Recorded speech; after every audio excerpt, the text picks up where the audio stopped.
দিগন্তে ঢুকার আগ পর্যন্ত তুমি আমার মেয়ে, ঢুকার পরে নিজের মতো করে সার্ভাইভ করো। একটা সেকুলার গভর্নমেন্ট থেকে একে পার্টি পাওয়ারে কিভাবে আসলো, এটার উপরে মানে আমাকে থিসিস অফ দ্য থিসিস পড়ায় ফেলছে আব্বু, যে আমাকে বলো যে ওরা কী কী প্রসেস করছে, আমরা এখান থেকে বাংলাদেশে কী কী করতে পারি, আব্বুকে নিয়ে যাওয়া হচ্ছে। এরকম সময়ও আব্বু মাথায় হাত বলে বলেছিল পড়া শেষ করে কিন্তু দেশে এসো। মানে তখন কিন্তু আমাদের দেশে আসার কোনো রিজন নাই, আমরা আসলে আমরাও শেষ হয়ে যাব, কিন্তু সেই সময় আব্বুর কথা ছিল যে দেশে ব্যাক করো।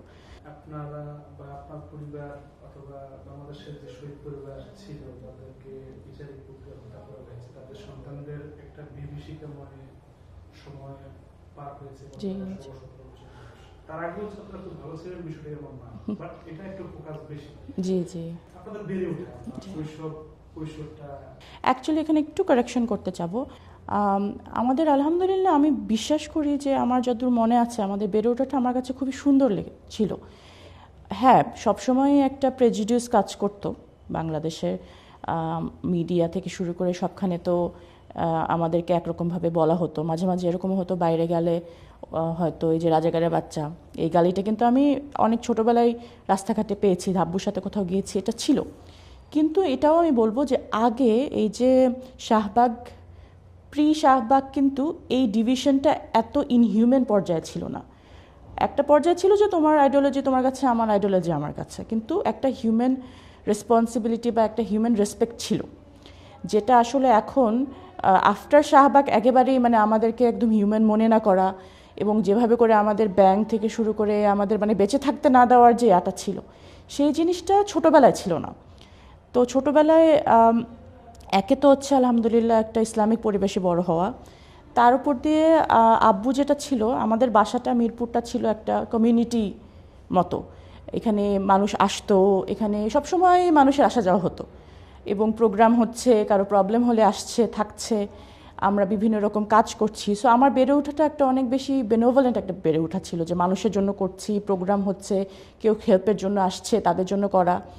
মানে আব্বু বিশ্বাস করতো যে আলহামদুলিল্লাহ আমরা তো একটা অ্যাফ্লুয়েন্ট ফ্যামিলি থেকে আসছি, তাই না? তো সেই জায়গা থেকে আব্বু সবসময় বিশ্বাস করতো যে আমরা যদি মানুষকে হেল্প করি তাহলে আমরা আমাদের প্রিভিলেজটা বুঝতে পারবো, আদারওয়াইজ নাক উঁচা হয়ে যাওয়ার তো অনেক সম্ভাবনা। যেখান থেকে আমরা বিলং করি, যেখানে আব্বু একটা মোরাললেস অনেকগুলো কোম্পানি চালাচ্ছে, অনেকে চালাচ্ছে, তো আব্বু সবসময় বিশ্বাস করতো যে আমরা যেন মানুষের সাথে থাকি, বিশেষ করে নিডি মানুষদের সাথে থাকি, যেন আমরা গ্রাউন্ডেড থাকতে পারি। তো আমার ছুটি হচ্ছে যে আমরা হয়তো কোনো বন্যার ওইখানে গেছি ত্রাণ দিতে, অথবা কোনো একটা হসপিটালে হেল্প করতে গেছি, এই আমাদের বেড়ে ওঠা হচ্ছে এরকম, মানে ওয়েলফেয়ার কাজ করে করেই বেড়ে ওঠা। আর তবে আব্বুর আরেকটা জিনিস আমার খুব মনে আছে, যে আব্বু আমাদের বাংলাদেশের প্রত্যেকটা 0 পয়েন্ট ঘুরিয়েছে। আব্বু বলতো যে আমি তোমাদেরকে দেশ দেখাবো আগে, তুমি না জানো যে তোমার দেশ কত সুন্দর, তুমি তার আগে বিদেশ যেয়ে তারপরে বলবা যে আচ্ছা বাংলাদেশ কিছুই না। সো দেশকে ভালোবাসার ব্যাপারে আব্বু অনেক মানে ছিল, স্ট্রিক্ট ছিল। তার কথা ছিল যে না, আগে দেশ দেখবা। সো আলহামদুলিল্লাহ আমরা প্রত্যেকটা 0 পয়েন্ট ঘুরেছি আব্বুর সাথে, ইনক্লুডিং সেন্ট মার্টিন। সো এই যে দেশকে এখন অনেক ট্যুরিজম হচ্ছে আলহামদুলিল্লাহ, বাট তখন দেখা যেত যে কোনো নাই, থাকার জায়গা নেই, আমরা সার্কিট হাউসে থাকছি, অথবা আমরা এরকমও আছে যে ওই বন্যা হলে যে একটা শেল্টার থাকে না, ওসব শেল্টারে থাকছি, কিন্তু তারপরে এভাবে করে করে আমরা পুরো বাংলাদেশ ঘুরেছি। তো আমার ছোটোবেলাটা আসলে বাংলাদেশ এবং মানুষ কেন্দ্রিকই ছিল আলহামদুলিল্লাহ। শৈশবের যে শিক্ষা জীবন বা পাঠশালা যাওয়া, পাশাপাশি স্বপ্ন থাকে লাইফ, ওইটা যদি একটু বলতেন মানে কেমন ছিল? আচ্ছা, এমনি আমার পড়াশোনা মানারের থেকে O levels and A levels করা। তো এরপরে আব্বুর একটা স্ট্রিক্ট ইয়ার ছিল যে আমরা সবাই মানে বাইরে পড়াশোনা করব, কিন্তু বাইরে পড়াশোনা করার রুলস হচ্ছে আবার বাংলাদেশে ব্যাক করতে হবে, মানে তুমি বাইরে পড়াশোনা করে সেটা এসে বাংলাদেশে কাজে লাগানো। তো সেখান থেকেই আমাকে মালয়েশিয়া পাঠিয়েছেন, যেহেতু আমি মেয়ে ছিলাম আর তখন আমার বিয়ে হয় নাই। তো আমার ছোট ভাইয়া ইউকেতে গেল তার কিছুদিন আগে, কিন্তু আমার ব্যাপারে আব্বু প্রেফার করলো যে একটা মুসলিম কান্ট্রিতে যাওয়া হোক, তো এই জন্যই মালয়েশিয়াতে যাওয়া। তো সেখান থেকে পড়াশোনা শেষ করে দেশে আসা। তো মেইন কথা আব্বু যেটা ছিল যে দুনিয়ার যতই ঘুরো দেশে ব্যাক করতে হবে, এবং এটাতে আব্বু এতটাই স্ট্রিক্ট ছিল যে আব্বুর সাথে শেষ সাক্ষাৎ তখন থেকে আমাদের একদম এক্সট্রিম অবস্থা, মানে ভাইয়াও নাই, তারপরে আব্বু একদম জানে এরপরে আব্বুকে নিয়ে যাওয়া হচ্ছে, এরকম সময়েও আব্বু মাথায় হাত বলে বলেছিল পড়া শেষ করে কিন্তু দেশে এসো। মানে তখন কিন্তু আমাদের দেশে আসার কোনো রিজন নাই, আমরা আসলে আমরাও শেষ হয়ে যাব, কিন্তু সেই সময় আব্বুর কথা ছিল যে দেশে ব্যাক করো। সো ড্রিম এটাই, দেশের জন্য করা, মানুষের জন্য করা, ইনশাআল্লাহ। আচ্ছা আচ্ছা, এমনি নবম শ্রেণীতে তো আমরা সকলেই পড়ি। জি জি।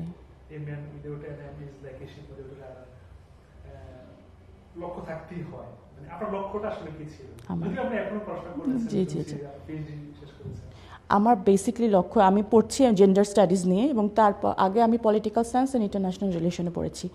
এই পুরো জিনিসটাই আব্বুর একটা, মানে আব্বু আমাদের 5 ভাই বোনকে নিয়েই ডিফারেন্ট ডিফারেন্ট ড্রিম দেখেছিলেন। তো আমার ব্যাপারে ছোটোবেলা থেকে আব্বুর টার্গেট ছিল যে আমি রিসার্চ করব, এবং মানে ওই অনুযায়ী পলিটিক্স নিয়ে বা একে নিয়ে পড়াশোনা করে আব্বুদেরকে অ্যাডভাইজিং বা হেল্প আউট করব। তো আমি কি বলবো, আমি নিজের ড্রিম দেখার আগে আব্বু আমার জন্য সেট করে ফেলছে। দেখা গেছে আমি তখনও স্কুলে, তো অনেক বড় বড় রিসার্চ পেপার, তারপর দি ইকোনমিস্ট, এগুলো এনে এনে আমাকে দিয়ে বলতো যে এগুলো পড়বা, পড়ে এটার সামারি আমাকে জানাবা যে রিসেন্ট কি হচ্ছে। সো একদম ছোটোবেলা থেকেই আব্বু হচ্ছে পলিটিক্যাল সায়েন্টিস্ট বা পলিটিক্স এবং রিসার্চের ব্যাপারেই আমাকে ইন্টারেস্টেড করলো। ইভেন যখন টার্কিতে একে পার্টি পাওয়ারে আসলো, তখন ওরা যে পাওয়ার ট্রানজিশনটা কিভাবে হলো, একটা সেকুলার গভর্নমেন্ট থেকে একে পার্টি পাওয়ারে কিভাবে আসলো, এটার উপরে মানে আমাকে থিসিস অফ দ্য থিসিস পড়ায় ফেলছে আব্বু, যে আমাকে বলো যে ওরা কী কী প্রসেস করছে, আমরা এখান থেকে বাংলাদেশে কী কী করতে পারি। আমি কিন্তু তখন এলেভেলস দিচ্ছি মাত্র, মানে আমি প্রিটি ইয়ং। তখন থেকেই সে সারাক্ষণই আমাকে এরকম পড়াশোনার মধ্যে রাখতো, ইয়ার করে রাখতো। ইভেন সবচেয়ে ইন্টারেস্টিং ব্যাপার যেটা ছিল যে অনেক ডিপ্লোম্যাটস ছিল, ইভেন অ্যাম্বাসেডার্স ছিল যারা ফিমেল ছিল। তো আব্বু তো জামাতের ইন্টারন্যাশনাল রিলেশনসটা দেখতো, তো এদের সাথে যখন মিটিং হতো তখন আব্বু আমাকে নিয়ে যেত। তো আমি অনেক অ্যাম্বাসেডারদের সাথে মিটিং বা ডিপ্লোমা ছোটোবেলা থেকে এগুলো করে আসা। তো তখন অটোমেটিক আসলে পলিটিক্যাল সায়েন্স এবং পলিটিক্স নিয়েই পড়াশোনা করা, এটা নিয়ে বোঝা, পলিসি নিয়ে বোঝা, এগুলোই মাথায় ঢুকে গেছে, এগুলোই করতে হবে, এটাই সবসময় ছিল। এরপরে যখন দিগন্ত ওপেন হলো, আমি তখন মাত্র এলেভেলস শুরু করব, মানে আমি 18+ মাত্র। সেই সময় কিন্তু আমি দিগন্তে আব্বুর সাথে জয়েন করলাম। তো দিগন্তের একদম এই যে ট্রেনিং থেকে শুরু করে তার, কিন্তু ট্রেনিংয়ে আবার সে ঢুকার আগে আমাকে বলে দিছে যে দিগন্তে ঢুকার আগ পর্যন্ত তুমি আমার মেয়ে, ঢুকার পরে নিজের মতো করে সার্ভাইভ করো।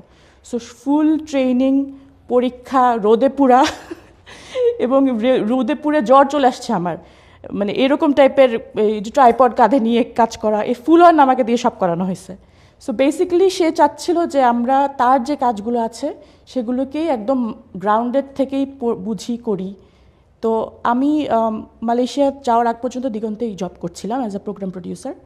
এরপরে তো পড়াশোনা করতে মালয়েশিয়া চলে গেলাম, এবং মালয়েশিয়াতেই আমার পড়াশোনা পলিটিক্যাল সায়েন্স অ্যান্ড ইন্টারন্যাশনাল রিলেশনের উপরে, আর এখন পিএইচডি করছি জেন্ডার স্টাডিজের উপরেই। তো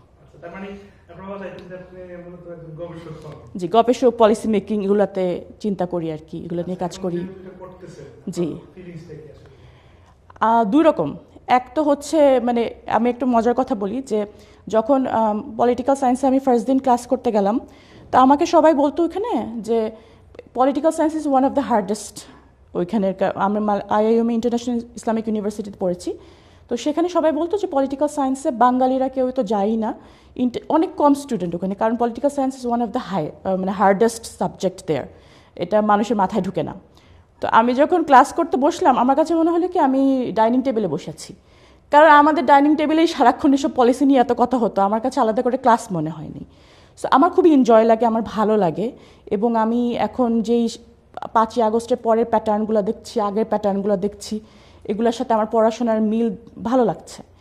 কষ্ট লাগে হচ্ছে যে আমার অ্যাচিভমেন্টগুলো অনেকটাই আব্বু পুরোপুরি দেখে যেতে পারেনি, মানে আব্বু যে ড্রিমগুলো দেখেছে, বা এখন আমি রিসার্চ পেপার বা রাইটিংস যা করি, আব্বু থাকতে থাকতে যদি আমি এগুলো শিখে ফেলতে পারতাম, তাহলে আব্বুর পলিসিগুলো নিয়েও আমি হয়তো কাজ করতে পারতাম।